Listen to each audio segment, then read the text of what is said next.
tentar trazer um pouco da realidade da relação do nosso mercado com a questão da sustentabilidade. Bom, vocês estão aqui, têm alguma relação ou interesse com sustentabilidade, vocês já devem ter visto muita publicidade em termos de como o Brasil é fantástico na área da sustentabilidade, como nós somos o quarto país com o maior número de certificações LEED no mundo, né? Isso o pessoal gosta, né? Vende bastante jornal, vende palestra e tal. Outra coisa que a gente já viu muito em 2016, a gente ouviu muito que o mercado da construção civil, o mercado da construção sustentável estava imune à crise, que apesar da crise a gente estava crescendo, as construções sustentáveis estavam crescendo muito. Que coisa fantástica, né? Bom, eu vim aqui para passar-lhes algumas verdades inconvenientes.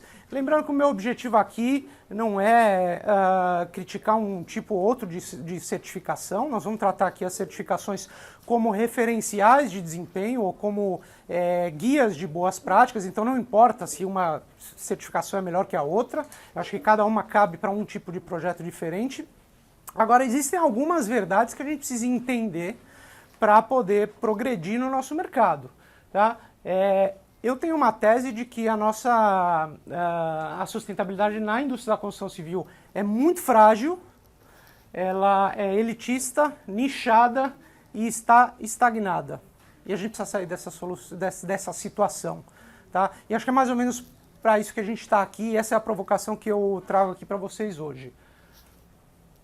Se a gente não consegue fazer as perguntas certas, a gente não pode buscar as soluções certas. Então a gente tem que começar a ir um pouquinho mais na ferida e começar a levar a sério, ao invés de ficar achando que um empreendimento tem placa fotovoltaica, ele é ótimo, ele é sustentável, ou o outro que ganhou o selo porque colocou um monte de coisa que ninguém vai usar ou que não vai ter benefício útil, mas ganhou o selo, ele é o suprassumo da sustentabilidade, porque não é assim que funciona.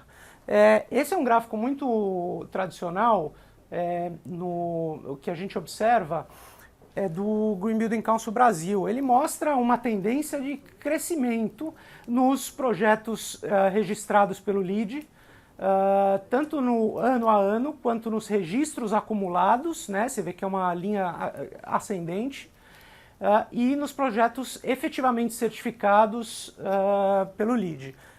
Eu vou usar nessa minha apresentação o LEED como um medidor de evolução da nossa indústria, e não falando especificamente do LEED. Eu vou usar o LEED porque ele é o mais difundido e o mais aplicado no Brasil e no mundo, né? Projetos registrados, para quem não conhece essa terminologia, os registrados são aqueles que têm a intenção de certificar, eles vão lá, fazem o registro, demonstram que querem certificar, mas ainda não estão prontos, eles estão em processo de preparação de projeto. E aí, quando eles obtêm o selo mesmo, a gente pode chamar eles de certificados efetivamente. Este escritor e político britânico do século XIX, ele diz o seguinte, que há três espécies de mentiras: as mentiras deslavadas e as estatísticas. Tá? A gente pode usar muito bem as estatísticas para mentir ou para se enganar, né? Então, se a gente olhar essa estatística, a gente está perfeito. Agora, vamos destrinchar um pouquinho isso. Esse gráfico mostra a evolução desde 2004 até 2019 dos projetos registrados e certificados pelo LEED. A linha branca mostra os projetos registrados e a linha laranja mostra os projetos certificados. Lembra que eu mostrei lá atrás que estava o pessoal falando que 2016, apesar da crise, o mercado de Green Building estava bombando? É esse pico aqui. Por que aconteceu esse pico e rompeu essa linha de... Você vê que vai crescendo, aí como os outros palestrantes falaram, 2010 começa a subir muito, a gente tem um pico em 2012, isso de projetos registrados, ou seja, com intenção de certificar. Aí realmente vem a crise e isso começa a descer, isso é natural, não foi só a questão de green buildings, mas todo o mercado da construção civil foi decaindo. Mas tem um pico aqui que é justamente não porque o mercado está bombando, mas porque o LEED ia mudar de versão, e aí todo mundo correu, ia ficar mais difícil, todo mundo correu para registrar, depois a gente vê o que faz.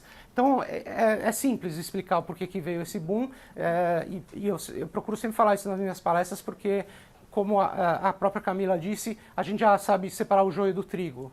tá? Então, quando alguém fala bobagem, a gente tem que falar que isso é bobagem.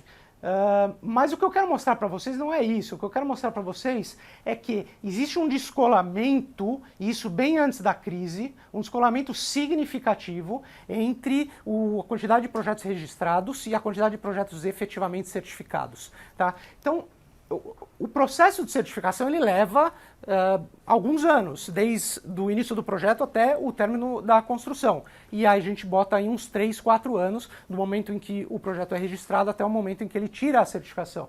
Então quando você vê esse pico aqui em 2012, esse mini pico se repete em 2015, quer dizer, isso é um reflexo do que aconteceu ali, né? Mas olha o descolamento que tem desde o início da série histórica entre registros e certificações.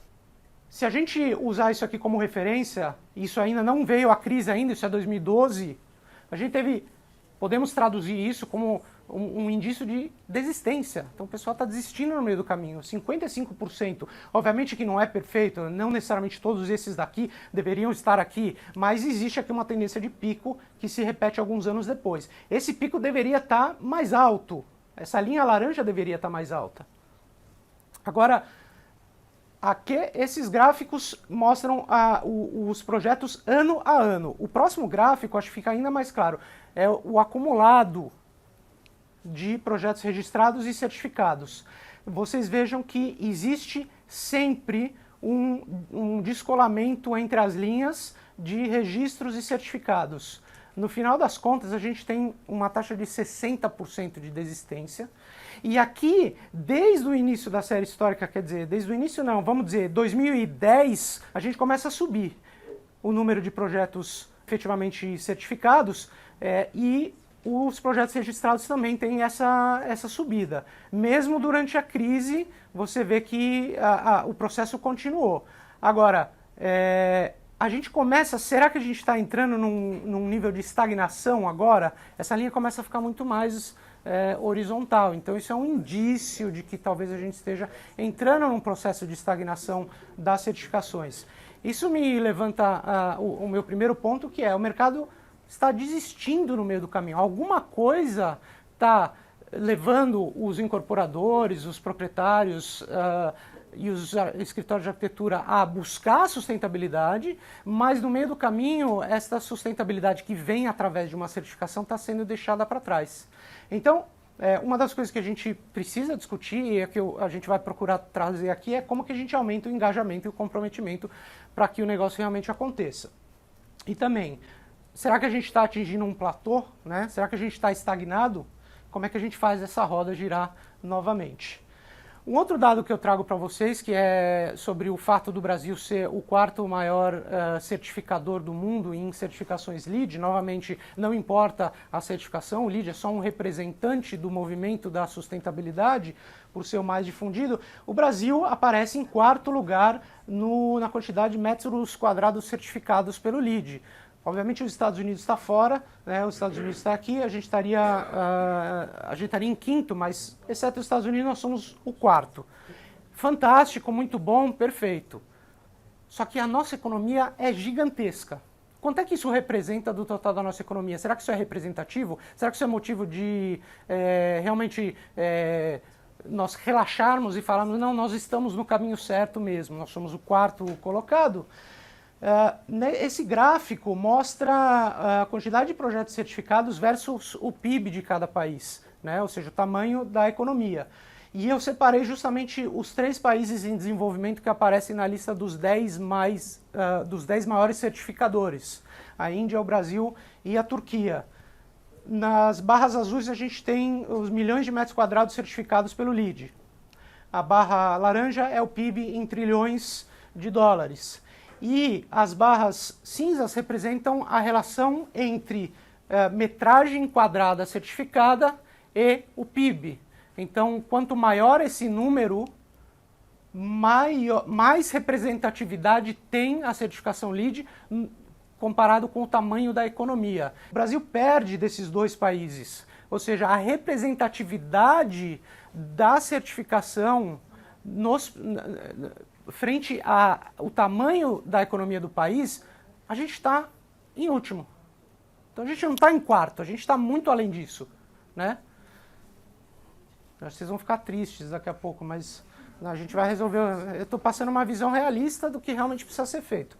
Então a representatividade em relação ao mercado ainda é muito baixa. Então como é que a gente pode romper essas barreiras desse nível de mercado? Isso é uma coisa que a gente precisa trabalhar e a gente vai procurar trazer um pouquinho aqui. Falando sobre tipologias,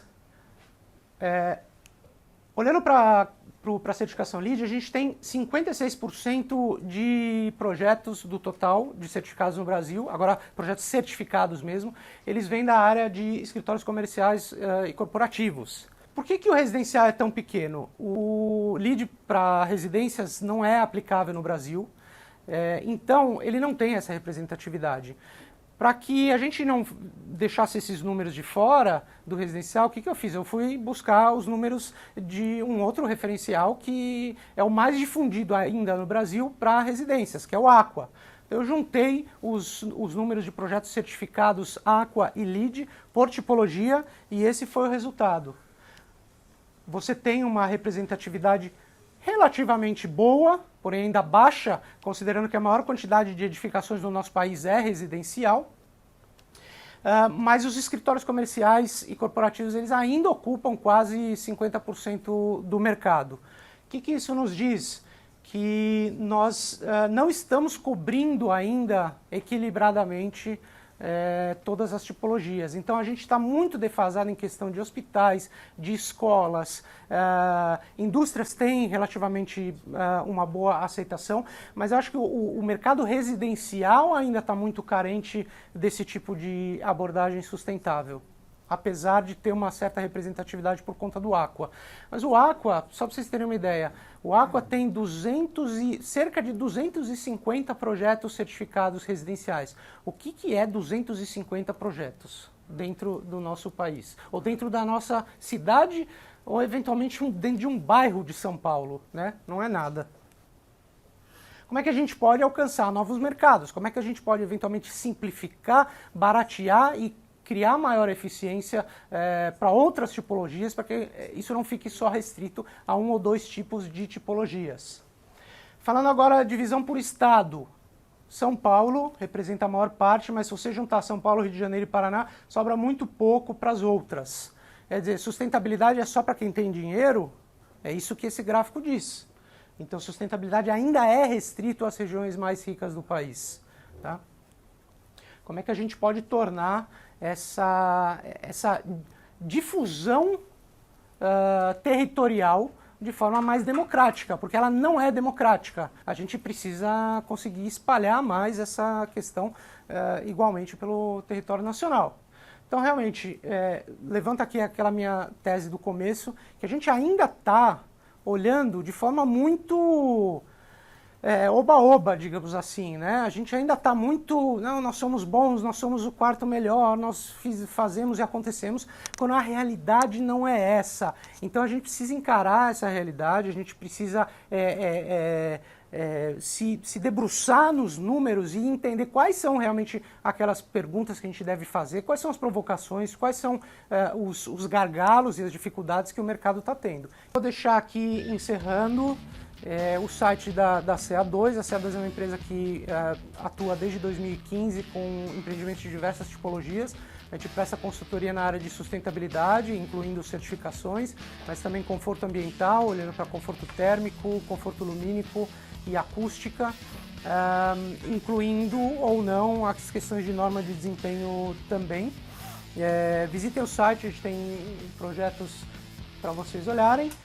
Quero convidar vocês também para olhar a minha página no site do blog da Liga. Eu sempre estou publicando vídeos e artigos relacionados a questões de sustentabilidade e conforto ambiental. E convido também vocês a olharem um pouquinho do meu canal no YouTube, fotografem para depois não esquecer.